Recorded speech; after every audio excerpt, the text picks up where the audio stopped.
Hai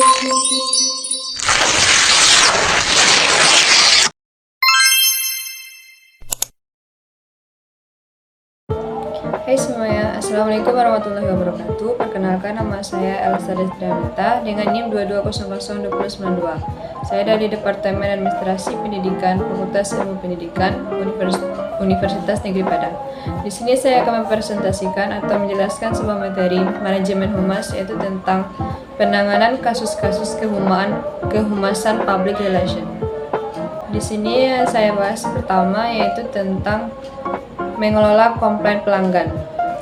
Menurut Daryanto dan Setiabudi 2014, komplain atau keluhan adalah pengaduan atau penyampaian ketidakpuasan, ketidaknyamanan, kejengkelan, dan kemarahan atau servis jasa atau produk. Komplain diartikan sebagai sesuatu yang tidak menyenangkan atau sesuatu yang mengganggu. Komplain pelanggan dapat muncul dalam berbagai bentuk, mulai dari keluhan, saran, hingga kritik yang disampaikan oleh pelanggan. Tujuannya sama, yaitu untuk memperbaiki kualitas produk atau layanan yang diberikan. Keluhan ini muncul ketika pelanggan merasa tidak puas dengan layanan orang mereka terima. Seringnya akan berujung pada tuntutan atas ketidakpuasan tersebut. Jenis-jenis komplain yang pertama secara umum yaitu keluhan mekanikal atau mechanical complaint. Keluhan mekanikal adalah ketidakpuasan yang diungkapkan oleh konsumen terkait dengan ketidakfungsian peralatan atau produk yang mereka beli atau terima. Jenis keluhan ini biasanya muncul karena adanya masalah pada perangkat atau produk yang digunakan. Yang kedua yaitu komplain atau keluhan karena sikap karyawan atau attitudinal complaint. Keluhan pelanggan dalam bentuk attitude muncul sebagai akibat dari sikap atau perilaku negatif karyawan atau petugas saat melayani konsumen. Karyawan dinilai memiliki perilaku negatif dan sikap buruk saat melayani pelanggan yang dapat menyebabkan kekecewaan pelanggan. Contohnya, saat seseorang menilai bahwa pelayanan barista di salah satu kafe tidak ramah dan terlihat judes.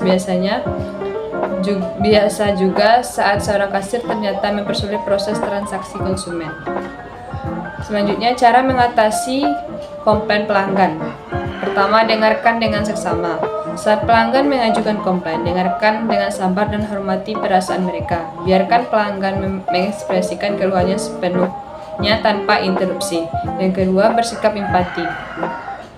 Tunjukkan sikap empati terhadap perasaan pelanggan dan pemahaman terhadap situasi mereka. Sampaikan bahwa kamu memang memahami mengapa mereka merasa tidak puas. Yang ketiga yaitu catat komplain pelanggan.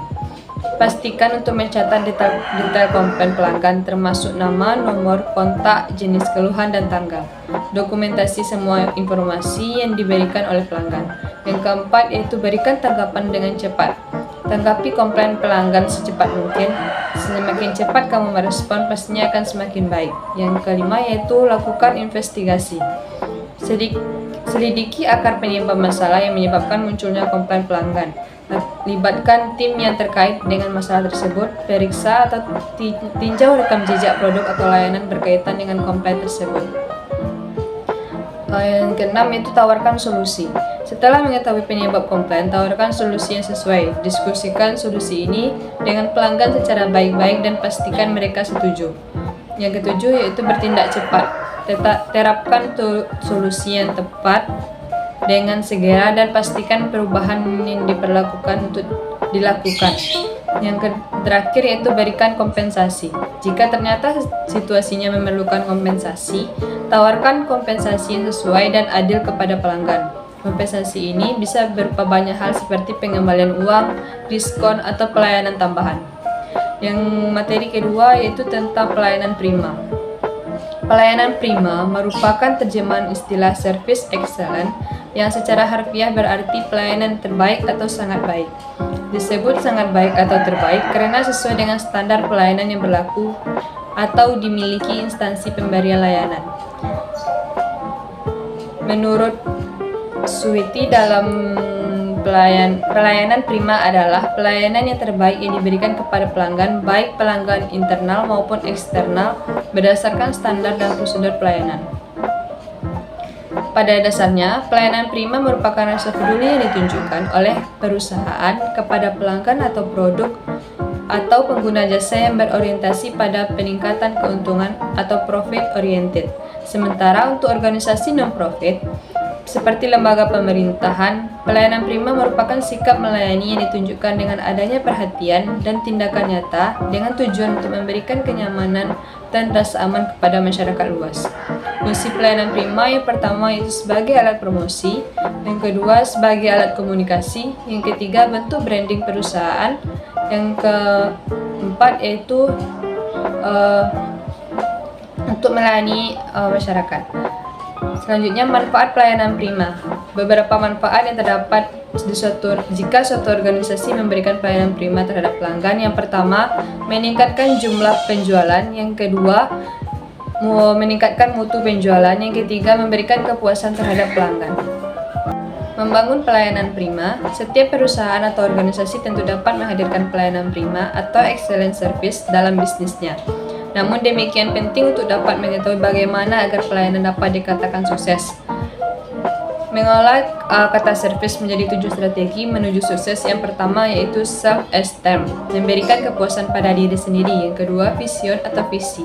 Yang ketiga, recover, raih atau bangkit kembali. Yang keempat, improve, melakukan peningkatan perbaikan. Yang kelima, care, memberikan perhatian. Yang keenam, empower atau memberdayakan. Dan yang terakhir, exceed expectation, memenuhi harapan konsumen. Beberapa tips yang dapat dilakukan untuk memberikan pelayanan prima kepada pelanggan. Yang pertama, memberikan sapaan yang ramah. Yang kedua, memberikan batasan waktu pelayanan. Yang ketiga, responsif dan reaktif. Yang keempat, lakukan survei dan evaluasi. Dan yang kelima, perhatikan penampilan. Yang ketujuh, kesediaan melayani. Selanjutnya kita masuk materi yang ketiga yaitu tentang manajemen krisis. Manajemen krisis adalah suatu pendekatan terstruktur dalam menghadapi, merespon, dan mengatasi situasi krisis yang mempengaruhi perusahaan. Krisis dapat berupa bencana alam, insiden, kecelakaan, skandal, ancaman terhadap keamanan data, atau masalah internal yang serius. Manajemen krisis bertujuan untuk meminimalisir dampak negatif dan memulihkan kepercayaan dari pemangku kepentingan atau stakeholders. Tahapan manajemen krisis yang pertama, pencegahan krisis. Dalam manajemen krisis, langkah awal yang harus dilakukan adalah pencegahan.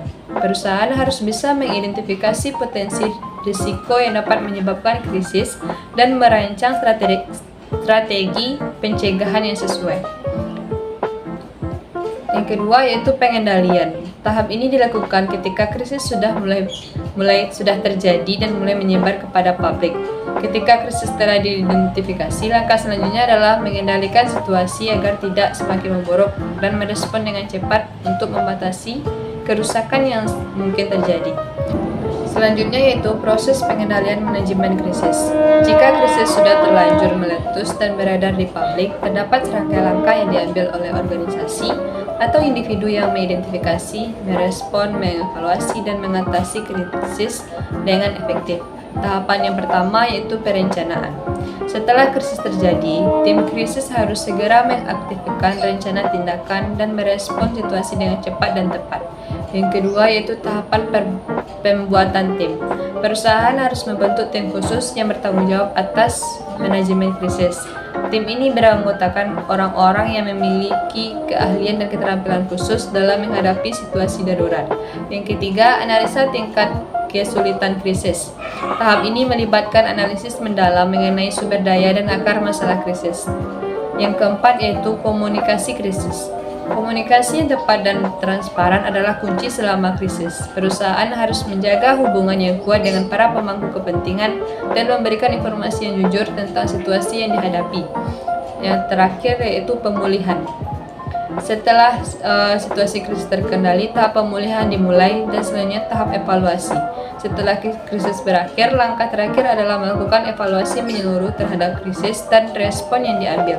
Sekian materi yang dapat saya sampaikan. Kalau banyak salah mohon dimaafkan. Wabillahi taufiq wal hidayah. Assalamualaikum warahmatullahi wabarakatuh.